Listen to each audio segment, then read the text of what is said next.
Ieri mattina sono passato a salutare Don Albino. Stava cercando di risolvere il problema di una persona ammalata gravemente e senza dimora. Fuori c'erano una quindicina di donne e uomini, alcune con bambini.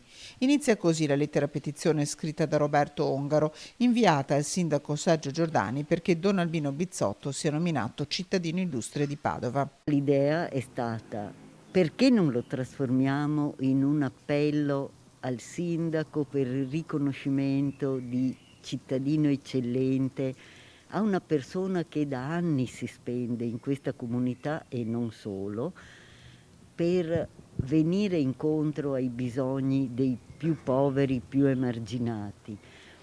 Ecco, incredibilmente questa cosa nel giro di poche ore ha raccolto centinaia e centinaia di adesioni. Più di 1000 firme, un mare d'affetto, quello che ha circondato Don Albino, il prete di frontiera, fondatore dei Beati Costruttori di Pace. Gli 11 nomadi che attraverso una trama di ricatti e bugie hanno convinto il sacerdote a versare loro 370.000 euro in 2 anni, hanno fatto del male.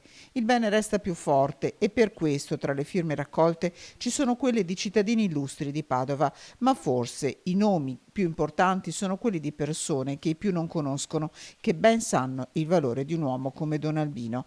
I soldi, molti prestati, Don Albino Bizzotto li sta restituendo e intanto continua la sua missione di prete di frontiera a servizio degli ultimi e della pace. È per questo, tra l'altro, che chiediamo che venga riconosciuto come cittadino eccellente, perché è un regalo che ci facciamo tutti, riconoscere queste qualità che sono quelle che ci fanno riconoscere come esseri umani.